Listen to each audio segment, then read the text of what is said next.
Mitoz və meyoz 70-ci sualla davam edirik. Heyvanların yumurta hüceyrəsinin inkişafının yetişmə mərhələsində əmələ gələn A və B hüceyrələri haqqında deyilənlərdən hansı doğrudur?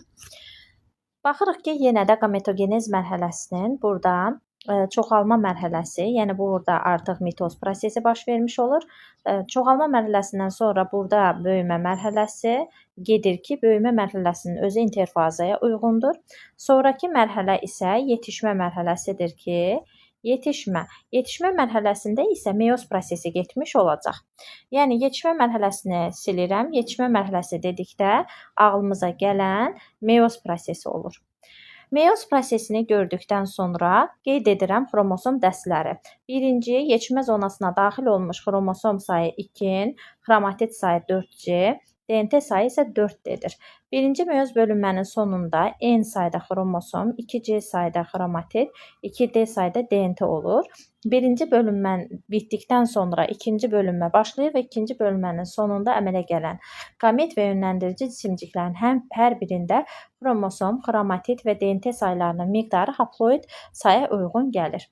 Bunlardan hansı doğrudur? B-də DNT-nin miqdarı A-dan 2 dəfə çoxdur. B-ni qeyd etmişəm D, A-nı qeyd etmişəm 2D. Deməli, bu fikir yanlışdır. A-da və B-də DNT-nin miqdarı bərabərdir. Baxırıq ki, A-da 2D-dir, B-də isə D-dir. Ona görə bu fikir yanlışdır. B-də DNT-nin miqdarı A-dan 4 dəfə azdır. Bu fikir yanlışdır, 2 dəfə azdır. A-da DNT-nin miqdarı B-dən 2 dəfə çoxdur.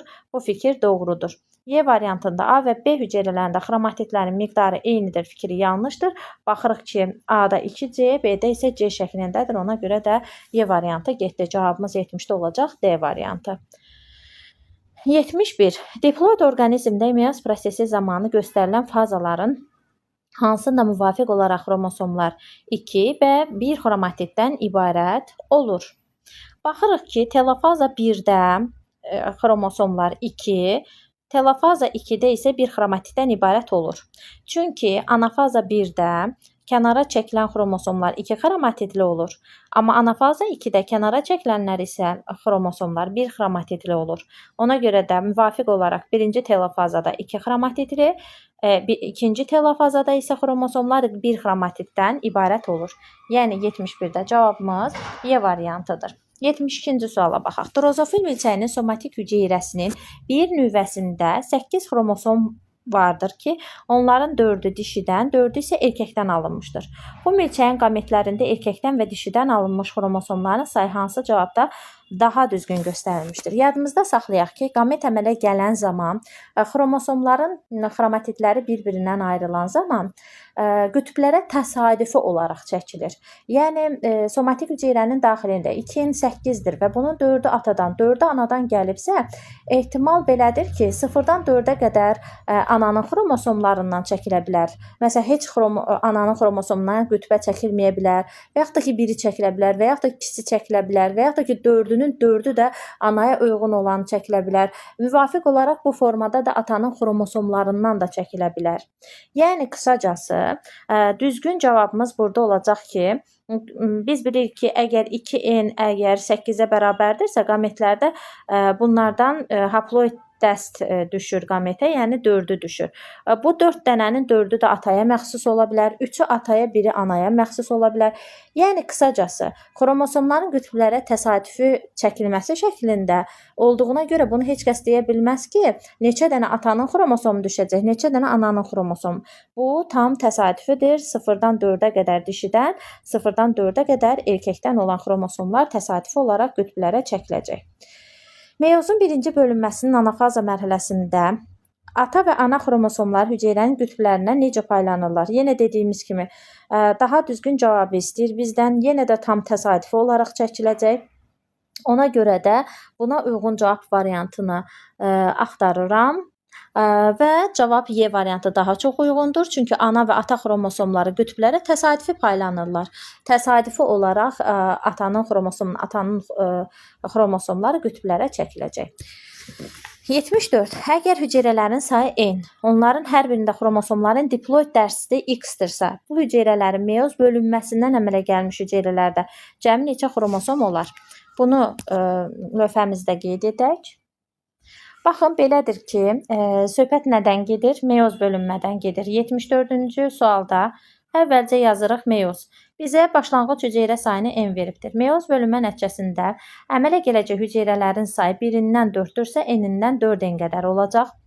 Əgər diploid xromosom dəstinə 2, yəni ki, qısacası diploid xromosom dəstini, yəni 2n-i x kimi veribsə, biz bilirik ki, hər bir hüceyrədə diploid xromosom dəsti həmişə haploidə çevrilir.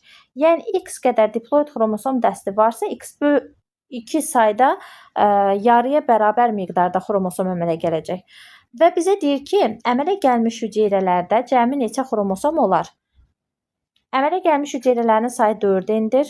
Xromosom sayları hər birində yarıya bərabər olduğuna görə 4n-dən x bölü 2-ni bir-birinə vurduqda 2n x olacaq. Yəni cavabımız A variantıdır. 75. Əgər, qeyd edirəm 75, əgər hüceyrələrin sayı n, onların hər birində xromosomların diploid dəsti x-dirsə, onda bu hüceyrələrin mitoz bölünməsindən əmələ gəlmiş hüceyrələrdə cəmi neçə xromosom olar? Baxın, indi söhbət nədən gedir? Mitozdan. Mitozda başlanğıc hüceyrələrin sayı n-dirsə, əmələ gələn hüceyrə sayı mitoz bölünmə nəticəsində 1 dənədən 2 dənə yaranmış olur. N-dən isə 2n qədər yaranmış olacaq. Əgər xromosomun diploid sayı x, yəni ki, qısacası 2n diploid sayını x ilə işarə etsək, mitoz bölünmə zamanı anada hansı xromosom dəsti varsa, elə o qədər xromosom dəsti də yaranmış olur. Yəni, anada x qədər xromosom dəsti varsa, elə x xromosom dəstinə malik qız hüceyrələri əmələ gələcək. Sonda bizə deyir ki, əmələ gəlmiş hüceyrələrdə cəmi neçə xromosom olar? Hüceyrə sayı bəlli, xromosom sayı bəlli. 2n-i vurarıq x-ə, olar 2n-x. Yəni, cavabımız Y variantıdır. 76-cı sual. Mitoz bölünmənin anafazasında söhbət nədən gedir? Mitoz bölünmədən gedir. Hansı mərhələsindən? Anafaza mərhələsindən gedir. Anafaza mərhələsini öncə yadımıza salaq. Xromosom sayı 4n-dir, xromatid 4c-dir, DNT sayı 4d-dir. Bəri başdan hamısını qeyd etdik. Hüceyrənin nüvə DNT-sinin kütləsi 4,2 vurulsun 10⁻14 qram olarsa, demək ki, 4D-miz bərabər 4,2 vurulsun 10⁻14 qram. Meyoz bölünməsinin sonunda əmələ gələn hüceyrələrdən birinin nüvə DNT-sinin kütləsi nə qədər olacaq? Hər kəs bilir ki, meyoz bölünmənin sonunda qametlər əmələ gəlir. Qametlərdə xromosom N olur, xromatid C olur və buradan yazıram meyoz. Və DNT sayı D olur, haploid sayı. Baxın, 4D-dən D-yə gəlməyimizi istəyir. O zaman 4,2 vurulsun 10⁻14-ü bölərik 4-ə. O da cavabımız 1,5 vurulsun 10⁻14-ə bərabər olmuş olacaq. Cavabımız buradan B variantı olacaq. 77-ci suala baxırıq. Adadovşanın qametində nüvə DNT-sinin kütləsi 4 vurulsun 10⁻12 qrama bərabərdirsə, əvvəla, qamet dedikdə hər kəs bilir ki, xromosom sayı N, xromatid sayı C, DNT sayı D şəklindədir.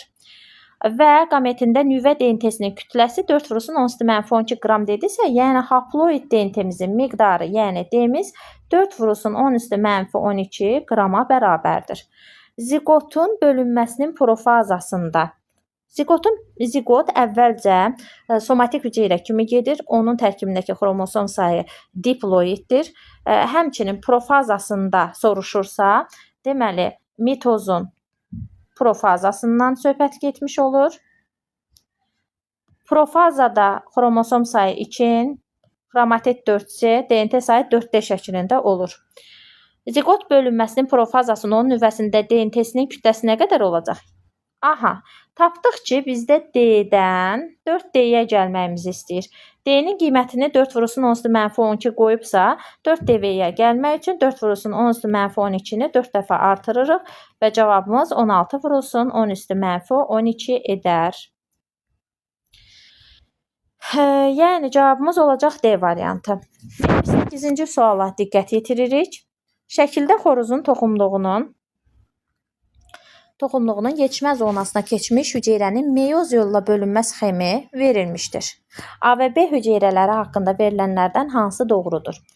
Birincisi, yadımızda saxlamalıyıq ki, quşlardır, sürünənlərdir, kəpənəklərdir. Bunların erkəkləri X xromosom dəstinə malik olur. Deməli, buradan yaranan hüceyrələrin hər biri X xromosom dəstinə malik olacaq və hər biri də spermatozoiddir. A və B hüceyrələri haqqında verilənlərdən hansı doğrudur? A və B-də cinsiyyət xromosomları quruluşuna görə oxşardır. Elə 78-də cavabımız A-dır. Çünki baxırıq ki, 4-ünün 4-ündə də hamısının cinsiyyət xromosomları X-dır və quruluşca da deməli bir-birinə oxşardır. 79-a baxırıq. Şəkildə toyuğun yumurtalığının yetişmə zonasına keçmiş hüceyrənin meyoz yolla bölünməsi göstərilibdir. Burada A və B hüceyrələr bir-birindən nə ilə fərqlənir? Bayaq da dediyimiz kimi quşlardır, sürünənlərdir və kəpənəkdə erkəkləri XX olduğu kimi dişiləri XY-dir. Baxın, əgər mən başlanğıc hüceyrəyə XY yazsam ki, yazmalıyam, çünki başlanğıc hüceyrə diploid xromosom dəstinə malik olur. Meyozun birinci bölünməsinə məruz qalması nəticəsində bir tərəfə X, digər tərəfə Y düşür. X hüceyrəsinin bölünməsi nəticəsində XX, Y hüceyrələrin bölünməsi nəticəsində YY əmələ gəlir. Və yaxud da ki, digər tərəfə Y, bu tərəfə isə X ola bilər. Yəni yazdığımın tərsi formasında da ola bilər ki, mən birini yazmaq məcburiyyətindəyəm. A və B hüceyrələri bir-birindən nə ilə fərqlənir deyir? Atosom xromosomlarının sayına görə. Yəni əmələ gəlmiş hüceyrələr heç vaxt xromosom sayına görə bir-birindən fərqlənmir. Nəinki atosom xromosom sayına görə fərqlənsin. DNT molekулlarının sayına görə baxın. Hər bir hüceyrədə N qədər xromosom, C qədər xromatid, D qədər DNT olur. Yəni xromosomu da, xromatidi də, DNT-si də hamısında bir-birinə bərabər olmuş olacaq. Sonra deməli B səhvdir. Cinsiyyət xromosomlarının sayına görə, sayı hamısında haploiddir. Yəni ya X-i var, ya Y-i var, sayına görə bir-birindən fərqlənmir. Xromatidlərin sayına görə hamısında C-dir. Cinsiyyət xromosomlarının bəli, quruluşuna görə fərqlənir. Biz nə bilirik ki, baxın, A-da X ola bilər, B-də Y ola bilər və yaxud ki, təsadüfən mən yazdığım formada olmaz. A-da Y ola bilər, B-də X ola bilər. Yəni bu tam olaraq təsadüfi olduğuna görə təsadüfi şəkildə də cinsiyyət xromosomları düşə bilər. Cavabımız Y variantıdır. 80. Tısbağada toxumluğun yetişmə zonasına 8 hüceyrə daxil olmuşsa, əmələ gəlmiş qametlərin neçəsi X cinsiyyət xromosomu daşıyacaq? Baxın, belə deyək. Tısbağa sürünənlərə aiddir. Onun toxumluğu X deməli daxil olan hüceyrə təbii ki, hansı xromosoma, cinsiyyət xromosomuna malik olacaq? XX. Çünki erkəkləri homogametdirlər. Buradan da alınan hüceyrələr X, sonda alınan spermatozoidlərin hamısı da, yəni eyni cinsiyyət xromosomuna malik olacaq, hamısı X-a malik olacaq. Bir hüceyrə daxil olanda 4 dənə X cinsiyyət xromosomlu hüceyrə, yəni qamet alınırsa, spermatozoid alınırsa, 8 dənə də hüceyrə daxil olduqda X bərabərdir 32 dənəsi də X cinsiyyət xromosomu daşımış olacaq. Amma gəl gör ki, burada yəni ki, ümumiyyətlə bir dənə də olsun Y-ə rast gəlinmədiyinə görə, Y-in sayı 0-a bərabər olduğuna görə, yəni istəsən ora 8 yox, 10 dənə hüceyrə də daxil etsən, sonda Y cinsiyyət xromosomu olmadığına görə 0-a bərabər olmuş olacaq. 82-ci suala baxırıq. Məməli heyvanın somatik hüceyrəsinin bölünməsi zamanı anafazanın sonunda, baxın, somatik hüceyrə bölünürsə 82-də söhbət mitoz bölünmədən gedir. Çünki somatik hüceyrə varsa, orada mitoz bölünmə var. Mitozun anafazası dedikdə xromosom sayının 4N olduğunu əzbər bilirik. Anafazasının sonunda 4N-də xromosom sayı. Atosom xromosomların sayı isə 4N çıxılsın, N-in qarşısında hansı ədəddirsə o. Deməli, bu normalda autosomdur. Anafazadakı atosom sayıdır. Bunu N kimi qəbul edək. Aha, onda mitozun sonunda əmələ gələn hüceyrələrdən yazıram mitozun sonu. Mitoz sonu. Mitozun sonunda əmələ gələn hüceyrələrdən birinin xromosom sayını hansı düsturla hesablamaq olar? Mitozun sonunda hər bir hüceyrə ana hüceyrədəki qədər xromosoma malik olduğuna görə xromosom sayı 2N olacaq. Və N-dən 2N-ə gəlmək üçün nə etmək lazımdır? N-imiz şərti olaraq nədir? 4N çıxılsın 4-dür. 4N çıxılsın 4-dən 2N-ə gəlmək üçün nə edərəm?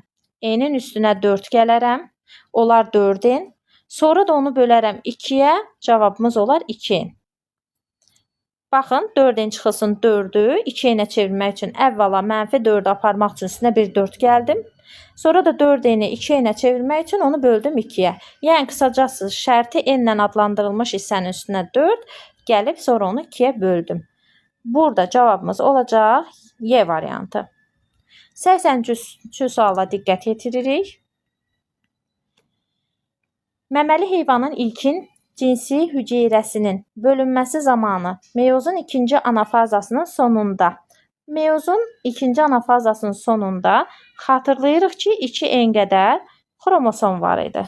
Atosom xromosom dedikdə isə N-in qarşısındakı hansı ədəddirsə ümumi xromosom sayından onu çıxırıq. Deməli 2N çıx 2 sayda ikinci anafazanın sonunda atosom xromosom var. Bunu da qəbul edirik nə şəklində? N şəklində. Onda mitozun anafazasının sonunda hüceyrədə olan atosom xromosomların sayını hansı düsturla hesablamaq olar? Mitozun anafazasında bilirik ki 4N qədər xromosom olur. Atosoma isə N-in qarşısındakini çıxdıqda bu olur autosom. Və şərti olaraq N qəbul etdiyimiz 2N çıxılsın 2-dən 4N çıxılsın 4-ü tapmaq üçün nə edərik? Üstünə, deməli, biz bunu N-i 2-yə vurmaqla, baxın, şərti olaraq 2N çıxılsın 2-ni N olaraq qəbul etmişdik. Biz əgər N-i 2-yə vursaq, yəni 2N çıxılsın 2-ni vursaq 2-yə, cavab alarıq 4N çıxılsın 4. Yəni cavabımız nə olacaq? 2N. Cavabımız 83-də B variantıdır. 84. İnsanın ilkin cinsiyyət hüceyrəsində meyozun ikinci anafazasının sonunda N qədər xromosom olarsa, meyozun ikinci anafazasının sonunda 2N qədər 84-cü sual. Deməli, meyozun ikinci anafazının sonunda 2N qədər xromosom olur. Bunu şərti olaraq yenə nə qəbul etdik? N qəbul etdik. Bağırsaq hüceyrəsində mitozun anafazasının sonunda somatik hüceyrə olduğuna qədər 4N qədər xromosom olmuş olacaq. Yaxşı, şərti olaraq N-i, yəni əslində 2N-i 4N-ə gətirmək üçün nə edərik? N-i 2-yə vurarıq. Yəni 2N-i 2-yə vurduqda 4 olacaq. Cavabımız olar 2N. C variantı. 85. İnsanın yumurta hüceyrəsində N qədər xromosom olarsa, qametlərdə ümumiyyətlə xromosom sayı haploid olur. İnsanın yumurta hüceyrəsində normalda 23 qamet var. Daha doğrusu 23 xromosom var. Şərti olaraq bunu N olaraq qəbul etsək, bağırsaq epitelisin hüceyrəsində mitozun anafaza mərhələsinin sonunda nə qədər xromosom olar? Bağırsaq bir somatik hüceyrədir. Onun anafazasında xromosom sayı 4N-ə qatlanır və N-dən 4N-ə gəlmək üçün biz 23-ü vurmalıyıq 4-ə. 4 dəfə 3 12, bir yadda 4 dəfə 2 8, 92 edər. Yəni qısacası N-i 4N-ə vurmaqla cavabı tapa bilərik. Cavabımız 85-də C variantıdır. Növbəti sualımıza baxaq. 86-cı sual. İnsan bağırsaq hüceyrəsində mitoz bölünmənin anafaza mərhələsinin sonunda N qədər xromosom varsa, yenə də bağırsaq somatik hüceyrədir.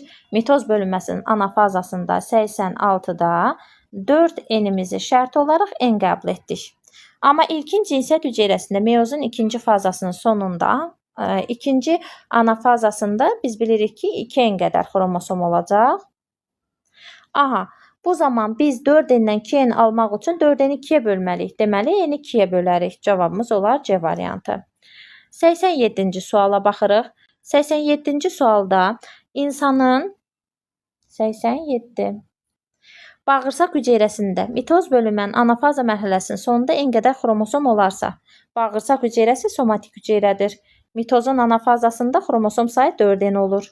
Onu şərti olaraq N kimi qəbul edirik. Onun bir spermatozoidində olan xromosomların sayı hansı ifadə ilə təyin olunar? Spermatozoidimizin xromosom dəsti haploidə bərabər olacaq. Bu zaman 4N-dən N almaq üçün elə N-i bölməliyik 4-ə. N bölünsün 4, cavabımız A variantı olar. 88. Tetraploid orqanizmin somatik hüceyrəsinin növbəsində olan xromosomların sayını N kimi işarə etsək, Əgər xromosomların sayını n kimi işarə ediriksə, tetraploid orqanizmin somatik hüceyrəsində də elə tetraploid sayda xromosom olacaq. Bu orqanizmin qametində olan atosomların sayını hansı düstur ilə hesablamaq olar? Əgər somatik hüceyrəsi 4-ə endirsə, onun qametində yarısı qədər, yəni 2n qədər xromosom olacaq. Atosom xromosom dedikdə n-in qarşısındakı ədədi özündən çıxmaqla autosom almış oluruq. Yaxşı, biz 4n-dən 2n çıxılsın 2-ni necə alarıq? 4n-i bölərik 2-yə, çıxarıq 2. Yəni, qısacası n-i bölərik 2-yə, çıxarıq 2. Cavabımız olar Y variantı. Sxemdə yetişmə zonasının əvvəlində bölünməyə hazırlaşan A hüceyrəsinin xromosom yığımı göstərilmişdir. Bilirik ki, yetişmə zonasının əvvəlində xromosom sayı diploid sayda, 2n sayda olur. Və sonra meyoz prosesinə məruz qaldıqdan sonra alınan qametlərdə və hüceyrələrdə xromosom, xromatid, DNT sayı hər biri haploid sayı uyğun gəlmiş olur. Normal meyoz prosesi gedərsə, birinci bölünmənin sonunda əmələ gələn 1 və 2 hüceyrələri hansı xromosom yığımına malik olar? Meyozun 2 bölünmə mərhələsi var. Birinci bölünmə mərhələsinin sonunda n qədər xromosom olur, 2C qədər xromatidi, 2D qədər DNT molekulu olur. O zaman deməli biz xromosomların yığımını tapmaq üçün hər birini haploid sayı uyğun etməliyik. Yəni bir dənə hərəsindən bir dənə olmaqla cavabımız olacaq Y variantı. Növbəti şəkildə, yəni ki, yuxarıdakı 89-da verilmiş tapşırığa uyğundur.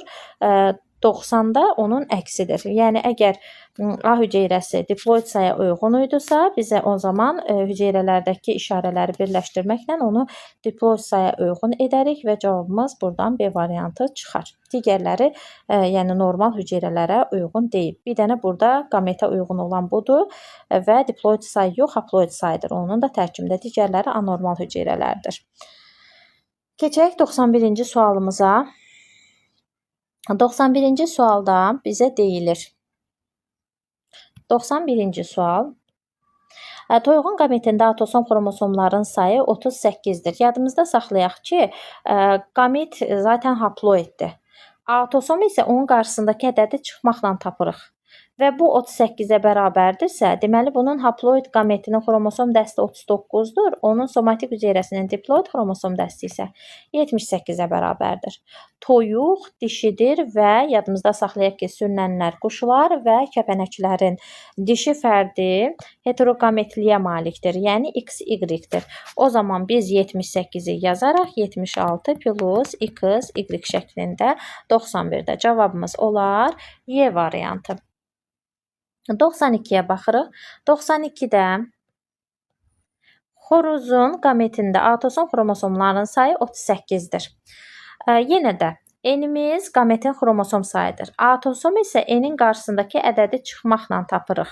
Atosom xromosom sayı 38-dirsə, haploid xromosom dəsti 39 olacaq. Onun 2n-i, yəni somatik hüceyrənin diploid xromosom dəsti 78-dir. Sürünənlər quşlar və kəpənəklərin erkəkləri homoqametə malikdir, yəni XX-dir. Və bu zaman cavabımız olacaq 76 plus XX şəklində, yəni cavabımız Y variantı olmuş olacaq. 93-cü suala baxaq. Aşağıda meyoz bölünmə zamanı hüceyrədə fazalar üzrə xromatid sayının dəyişməsinin müəyyən bir hissəsi ardıcıl olaraq verilmişdir. Qrafik əsasən hansı zaman intervalı ikinci telofazaya uyğundur?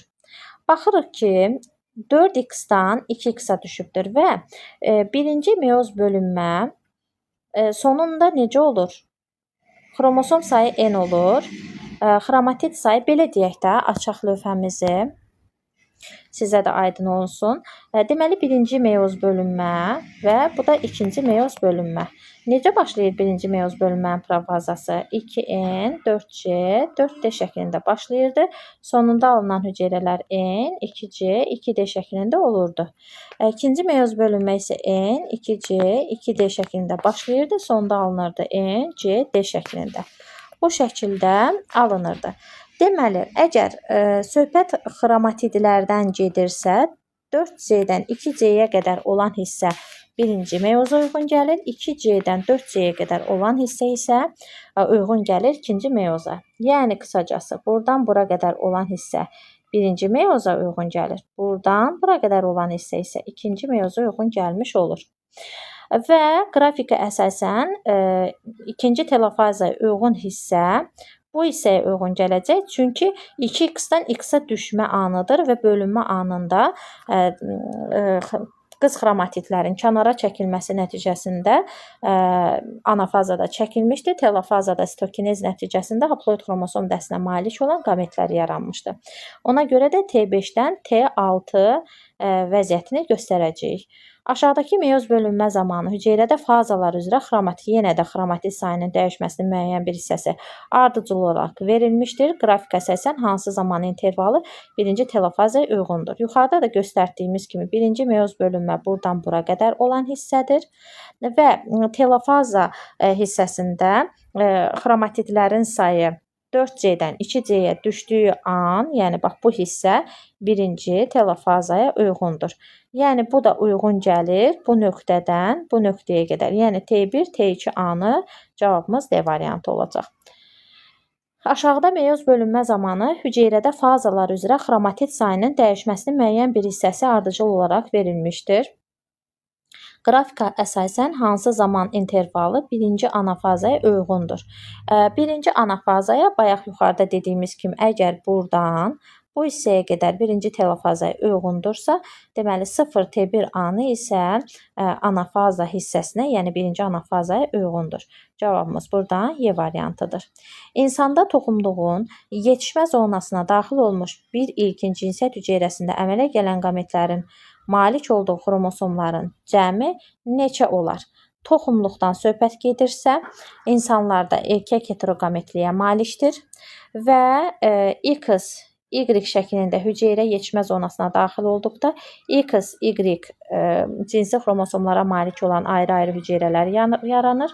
Bunlardan X cinsiyyət xromosomuna və Y cinsiyyət xromosomuna malik olan spermatozoidlər əmələ gəlmiş olur ki, onların hər birinin deməli autosom xromosom sayı 22-yə bərabər olur. Ümumilikdə xromosom sayları haploid 23-dür. Sadəcə bunlarda spermatozoidlərdə 22 plus X şəklində və 22 plus Y şəklində olan qametlər, spermatozoidlər əmələ gəlmiş olur. 4 dənə də olduğuna görə 88 plus 2 dənəsi X şəklində, 2 dənəsi də Y şəklində olmuş olacaq. Cavabımız olacaq A variantı. 97-ci suala baxırıq. İnsanda bu dəfə yumurtalığın yetişmə zonasına. Yadınızda saxlayın ki, insanda dişilər homoqametliyə malikdir. XX adlı hüceyrə yetişmə zonasına daxil olduqda XX adlı hüceyrələr yaradır. Bunlardan isə yumurta hüceyrə və yönləndirici cisimciklər yaranmış olur. Bir ilkin cinsiyyət hüceyrəsinə əmələ gələn hüceyrələrin malik olduğu xromosomların cəmi neçə olar? Yenə də qametlərin və yönləndirici cisimciklərin xromosom dəstləri 23-ə bərabərdir. Autosom xromosom həmişə 22, cinsiyyət xromosomu isə X şəklində olacaq. Çünki gördüyünüz kimi hamısında X şəklində yazmışıq. 4 dənə də hüceyrə olduğuna görə 88-i 22-ni 4-ə vur. 88, X-i 4-ə vur, 4X şəklində cavabımız A variantı olacaq. Xromosom sayının meyozun birinci bölünməsinin fazalarından ardıcıl olaraq asıllıq qrafiki verilmişdir. Uyğunluğu müəyyən edin. F1 profaza 1-ə uyğundur. F2 metafaza 1, anafaza 1, telofaza 1 uyğundur. Crossingover profaza 1-də gedir.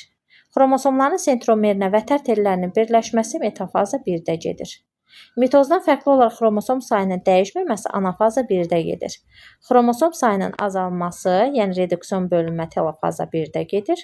Nüvə pərdəsinin itməsi isə profaza 1-də gedir. 1-də AY, sonra F2-də B, F3-də C, F4-də isə D şəklindədir. Yəni cavab variantımız B variantı olacaq. 98-ci sual. Sxema əsasən səhv mülahizəni müəyyən edin. X göstərilmişdir. Burada mitoz bölünmə prosesi də ola bilər. Mitoz bölünmə prosesi də ola bilər. Meyoz bölünmə prosesi də ola bilər. G1, S və G2 interfazanın mərhələləridir və burada isə Y şəklində göstərilibdir. G1-imiz presintetik, sonra S-imiz sintetik və G2-miz isə postsintetik şəklində qeyd etməyimiz lazımdır. Bir də deyir ki, gəlin bəri başdan interfazanın presintetikində xromosom xromatid DNT sayını yazaq ki, bizə rahat olsun. 2N qədər xromosom, 2C qədər xromatid, 2D qədər DNT sayı olur. Və sintetik mərhələsində DNT-nin özünü ekləşdirilməsi nəticəsində xromatid sayı DNT sayı da 2 qat artır. 2N, 4C, 4D şəklində olur. Postsintetikdə də 2N, 4C, 4D artıq bölünməyə tam hazır şəkildədir hüceyrə. X-də xromatidlərin sayı artır. Gördüyünüz kimi X-da yox, proses Y-də oldu. Ona görə bir səhvdir. Bizdən də səhv mülahizələri istəyir. Qeyd edirik, səhv mülahizələri istəyir. Y gametogenezin yetişmə mərhələsində baş verir. Deməli, Y gametogenezin yetişmə mərhələsində baş verir fikri doğrudur. Çünki yetişmə mərhələsində meyoz baş verir. Yəni, Y interfazaya uyğun olduğuna görə bu da səhvdir. Bu getdi. Y-də xromosom sayı xromatid sayına bərabər ola bilər. Gördüyünüz kimi presintetikdə 2N, 2C-dir. Bu fikir doğrudur. 4D X gametogenezin çoxalma mərhələsində baş verə bilər. X-ımız nədir? Mitoz da ola bilər, meyoz da ola bilər. Çoxalma mərhələsində nə gedir? Mitoz prosesi gedir. Ona görə də bu fikir də doğrudur. Doğrudur. Bu da doğrudur. Yuxarıdakılar səhvdir, səhvdir. X-in müəyyən fazasında xromosom sayı arta bilər. Bəli, əgər mitoz prosesidirsə, anafaza mərhələsində xromosom sayı 2N-dən 4N-ə qədər olacaq. Deməli, bu fikir də doğrudur. Y-də hüceyrə sayı artır. Y interfazadır. Orada DNT sayı arta bilər, xromatid sayı arta bilər, hüceyrə sayı artmayacaq. Bu fikir səhvdir.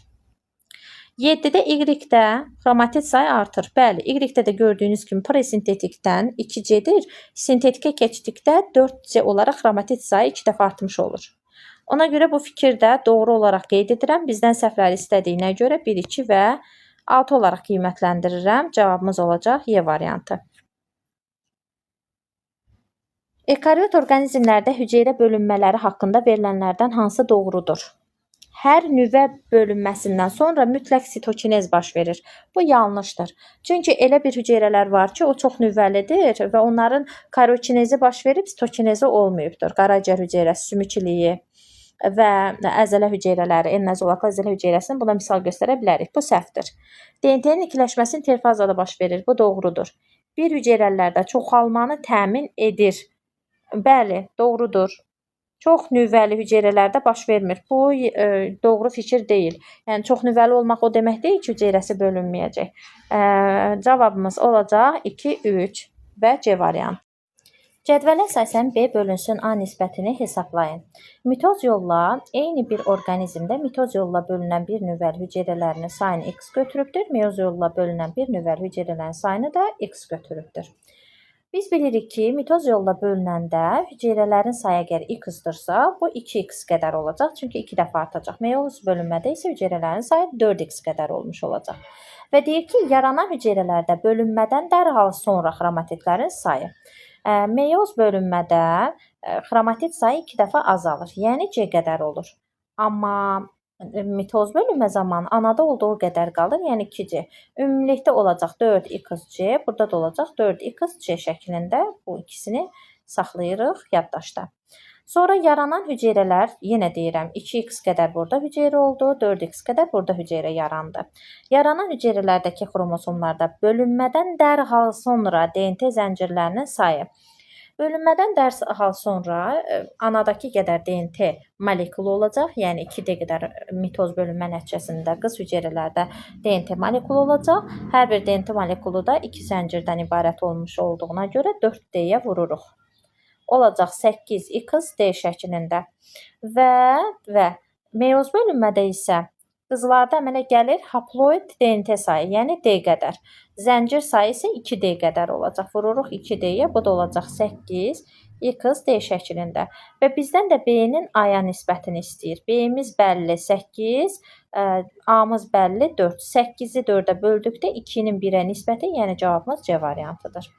102. Cədvələ əsasən A bölünsün B nisbətini hesablayın. Mitoz yolla bölünən bir növbəli hüceyrələrin sayı x-dırsa, mitoz bölünmə nəticəsində 2x qədər olacaq.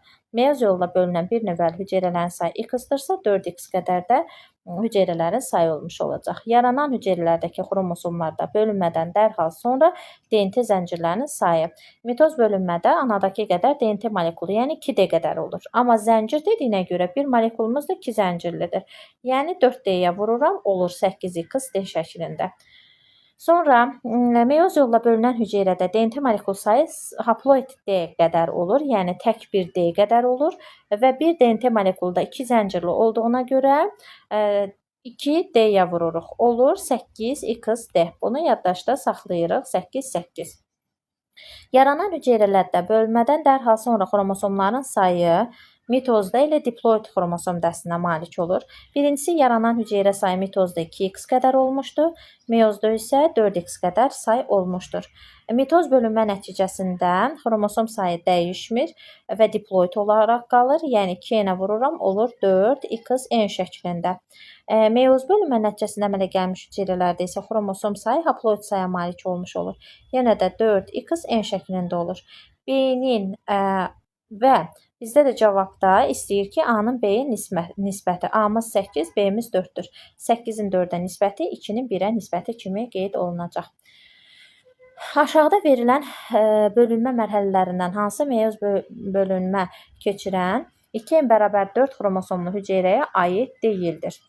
Baxaq, bu meyoz bölünməyə aiddir, çünki cüt xromatitli xromosomlar 2-2 ekvator xəttində yerləşmişdir. Bu getdi. Burada artıq ekvator xəttində yerləşmiş cüt xromatitli xromosomların ayrılmasıdır.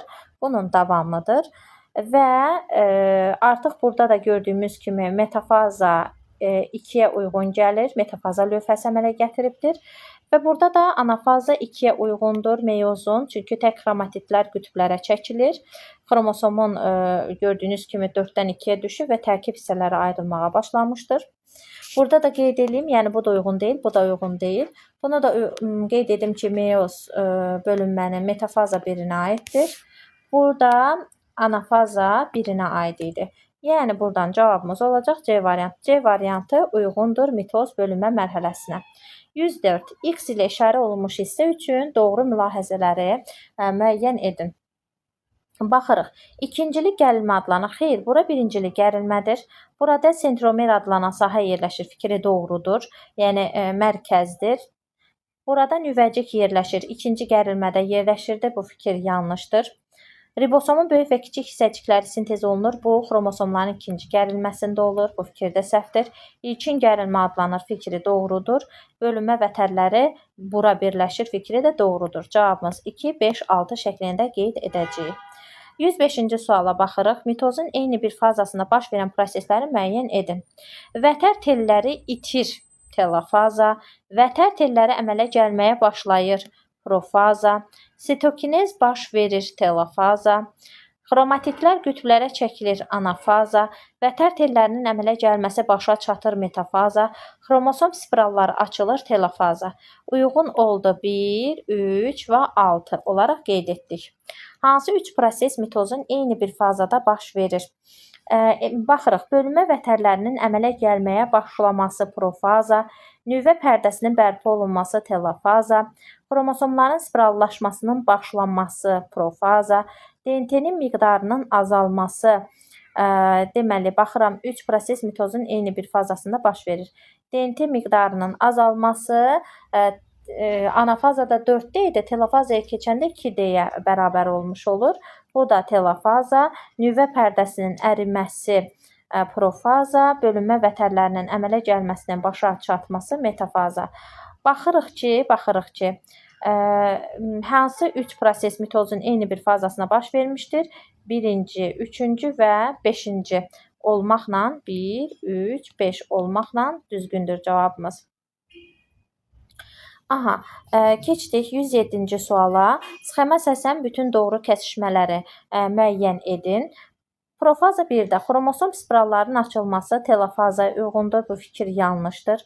Konjugasiya prosesi profaza 1-də baş verəcək. Yeni gen kombinasiyaların yaranmasının mümkünlüyü burada baş verəcək. Xromosom sayının haploid olması bu yanlış fikirdir. Çünki burada 2N xromosom sayına malik olmuş olacaq. 2, 3 cavabımız doğrudur. Sxemdə meyoz bölünmənin bəzi fazaları qruplaşdırılıbdır. Verilən qruplaşmaya aid doğru ifadələri müəyyən edin. Baxırıq ki, M profaza 1-lə profaza 2-yə uyğundur.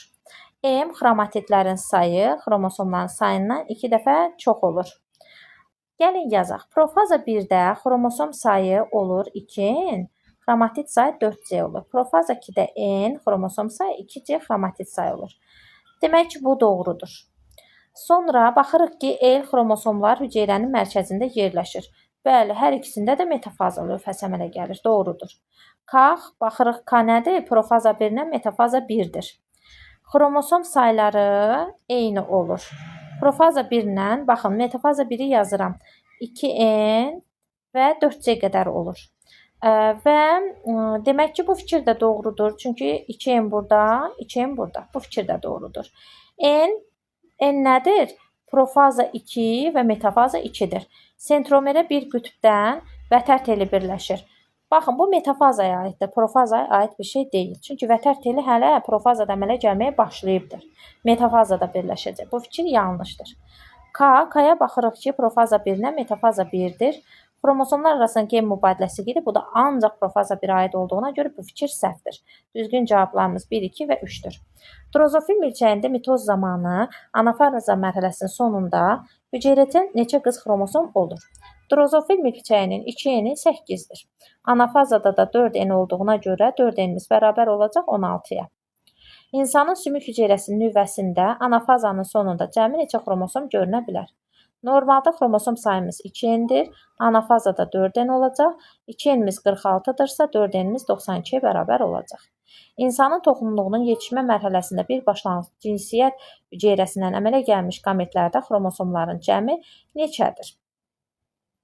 Bir başlanğıc cinsiyyət hüceyrəsindən sonunda 4 dənə spermatozoid əmələ gəlir. 4 dənənin əmələ gəlmiş qametlərdə xromosomların cəmi neçədir? 4-ünün 4-ü də haploid olduğuna görə ümumilikdə 4 dənə qametin xromosom dəstlərinin cəmi 4N-dir. O da bərabər 4 vurulsun 23-ə, o da bərabər də 92-yə. 112. İnsanın yumurtalığının yetişmə mərhələsində bir başlanğıc cinsiyyət hüceyrəsinə əmələ gəlmiş qametlərdə xromosomların cəmi neçədir? Yadımızda saxlayaq ki, yumurtalıqda bir başlanğıc cinsiyyət hüceyrəsinə elə bir dənə yumurta hüceyrəsi əmələ gəlir ki, burada da cəm 23-ə bərabər olacaq. Mitoz bölünmənin metafaza mərhələsində hüceyrəsində 52 xromatid olan heyvanın qametində neçə xromosom olmalıdır? Əvvəla şərti işarələrlə qeyd edək ki, mitoz bölünmənin metafazasında 4C qədər xromatid olur. Heyvanın qametində isə N qədər xromosom olur. 4C-miz 52-dirsə, qeyd edirəm 52-dirsə, 52-ni 4-ə böldükdə haploid dəstimiz 13-ə bərabər olacaq. Mitoz bölünmənin metafaza mərhələsində hüceyrəsində 48 xromatid olarsa, əvvəla metafaza 4C qədərdir. Heyvanın qameti isə N qədərdir. 4C-miz 48-dirsə, 4C-dən 48 olduqda, 48-i 4-ə böldükdə haploid sayımız 12 olacaq. Drozofil milçəyində xromosomların haploid dəsti şimpanzenin haploid xromosom dəstindən neçə dəfə azdır? Drozofil milçəyinin 2N-i 8-dirsə, bunların hər birinin N-i 24, N-i 4-dür. 24-ü 4-ə böldükdə cavabımız olacaq 6. Drozofil milçəyində xromosomların haploid dəsti şimpanzenin diploid xromosom dəstindən neçə dəfə azdır? 48-i bölərəm 4-ə, bərabər edərəm 12-yə. A-nı hesablayan pişiyin bir nüvəli quyruq hüceyrəsində xromosomların sayı. Stokinez başlandığı anda 70-ə. Birincisi pişikdə diploid xromosom dəsti 2N bərabərdir 38-ə. Pişiyin bir nüvəli quyruq hüceyrəsində xromosomların sayı. Stokinez başlandığı anda 76, interfazanın sonunda nə qədərdir? Təbii ki, stokinez mərhələsi başlayır anafazada. Anafazada bilirik ki, 4N qədər olur. İnterfazanın sonunda isə xromosom sayı 2n qədər olur. Yəni elə 38-ə bərabər olmuş olacaq. Meyozun ikinci bölünməsinin lövhəmizi açaq.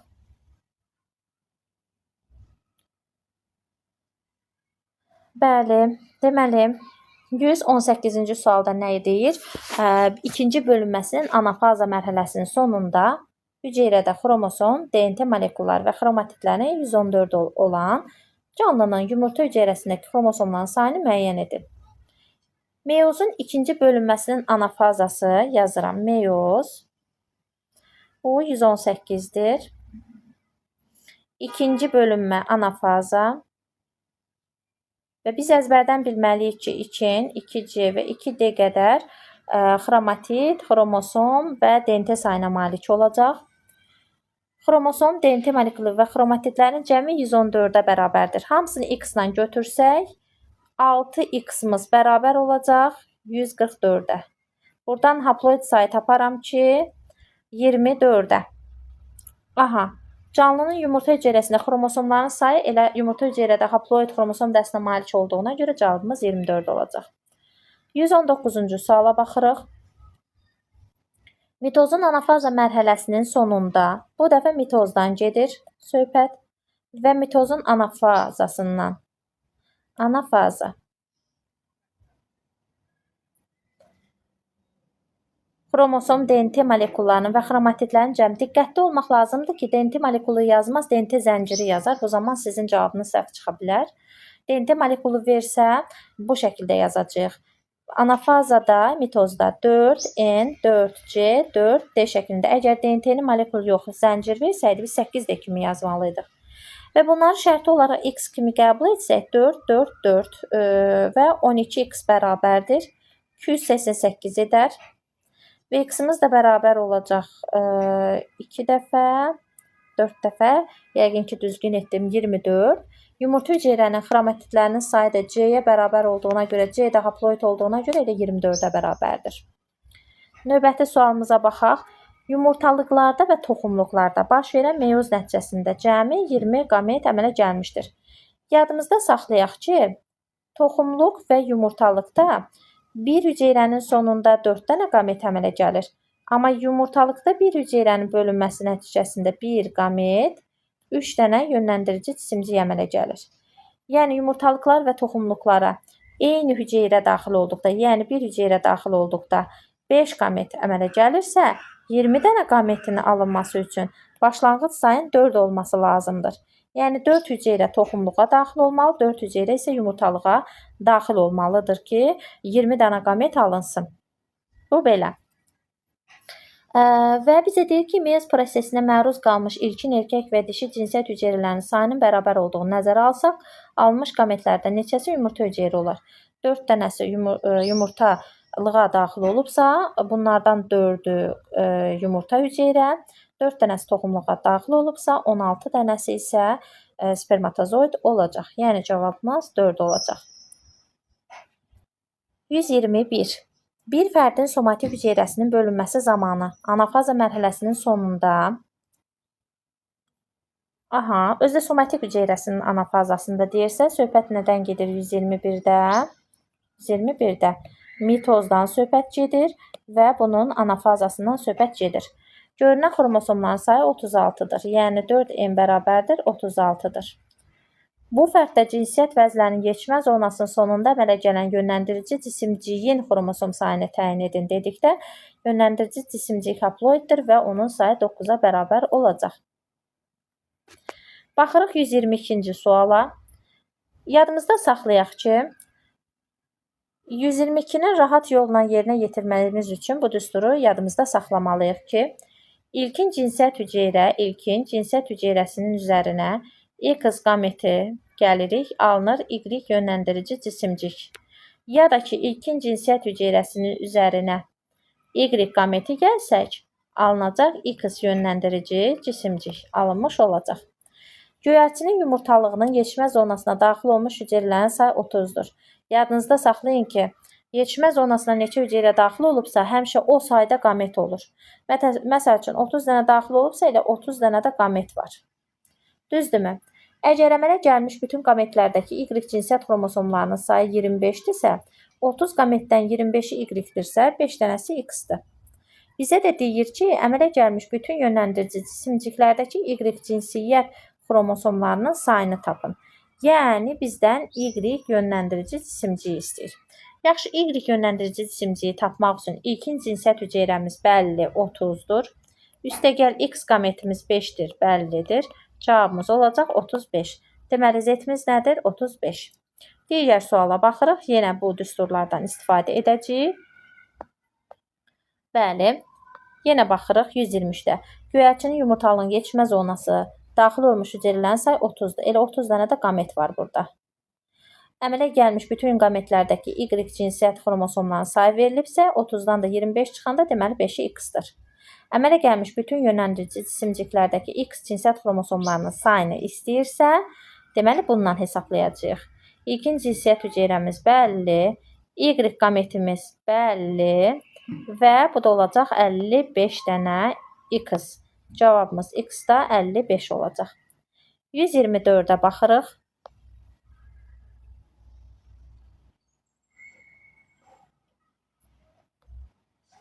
124-ə baxırıq.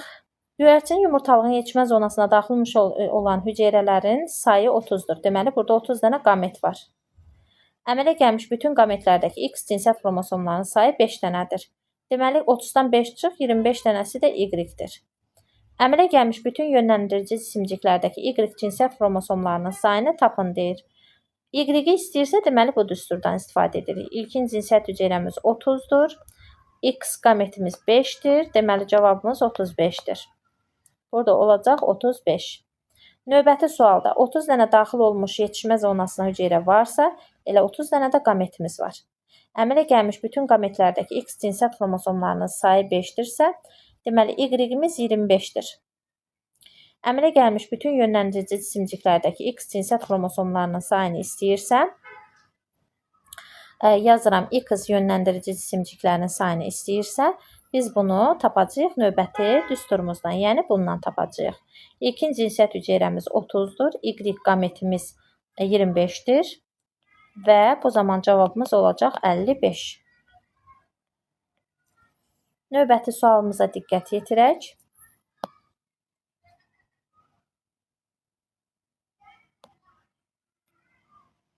Göyərçinin yumurtalığın yetişmə zonasına daxil olmuş hüceyrələrin sayı 40-dır. Deməli, ilkin cinsiyyət hüceyrəmiz, yəni 40-dırsa, qametimiz də 40-dır. 40 qamet. Əmələ gəlmiş bütün qametlərdəki X cinsiyyət xromosomlarının sayı 10-dursa, 30 dənə də Y-imiz vardır. Əmələ gəlmiş bütün yönləndirici cisimciklərdəki Y cinsiyyət xromosomlarının sayını. Deməli, Y yönləndirici cisimciyi istəyirsə, biz buradakindən tapacağıq. İlkin cinsiyyət hüceyrəmiz 40-dır. X qametimiz 10-dur və deməli Y-imiz 50-dir. Cavabımız olacaq 50. Növbəti hissəyə keçirik. Növbəti sualda göyərçin yumurtalığının, hansı ki 27-ci suala baxırıq. Göyərçinin yumurtalığının Göyərçinin yumurtalığının yetişmə zonasına daxil olmuş hüceyrələrin sayı 40-dır. Deməli, 40 dənə də qamet var. Başlanğıc hüceyrə nə qədərsə, o qədər də qamet olur. Əmələ gəlmiş bütün qametlərdəki X cinsiyyət xromosomlarının sayı 10-dur. 40-dan 10 qamet çıx, 30 dənə qametimiz Y-dir. Bizdən də X yönləndirici cisimciyi istəyirsə, belə hesablayacağıq. Deməli, bizə nə lazımdır? X lazımdır. Hansından hesablayırıq? Bu düsturla. İlkin cinsiyyət hüceyrəmiz 40-dır. Y qametimiz 30-dur. 40-ın üstünə 30 gəldikdə 70 edəcək. Cavabımız 70. 28.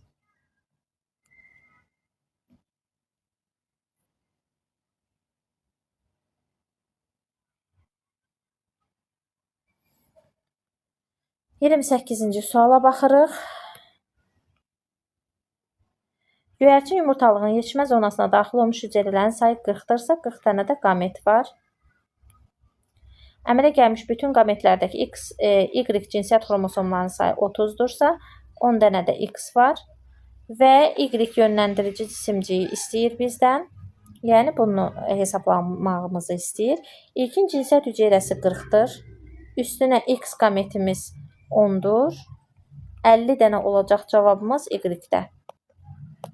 Göyərçin yumurtalığının yetişmə zonasına daxil olmuş hüceyrələrin sayı 40-dır. Deməli 40 dənə qamet var.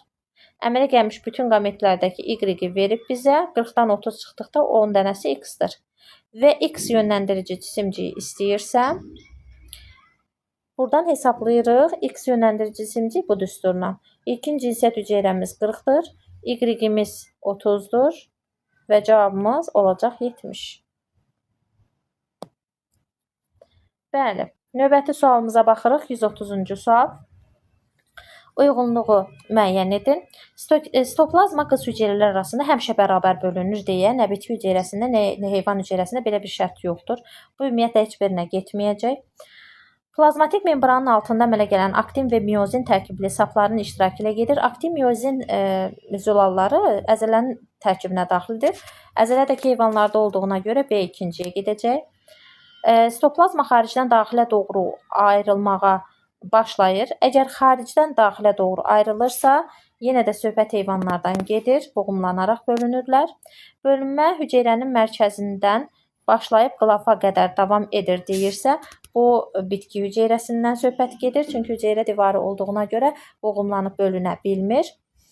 Mərkəzi sahədə Olgi kompleksindən daxil olan maddələr hesabına bölünmə lövhəsi yaranır deyirsə, bu da bitki hüceyrəsinə aiddir.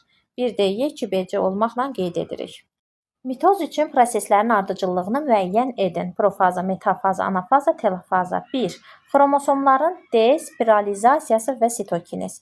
Despiralizasiya nə deməkdir? Spiralizasiya xromosomların maksimum dərəcədə spirallaşmasıdır. Despiralizasiya isə spirallaşmanın inkar edilməsi, yəni spirallaşma yoxdur, spiral açılır, saf şəklini alınır. Sitokiniz isə sitoplazmanın bölünməsi halıdır. Bir gedəcək telofaza mərhələsinə. Xromosomların ekvatorda yerləşməsi metafaza lövhəsi əmələ gətirir. Vətər tellərinin yaranmağa başlaması profazaya, xromosomların qütblərə çəkilməsi isə anafazaya uyğundur. Cavabımız 3-2, 4-1 olaraq qeyd edirik. Mitoz üçün proseslərin ardıcıllığını müəyyən edin.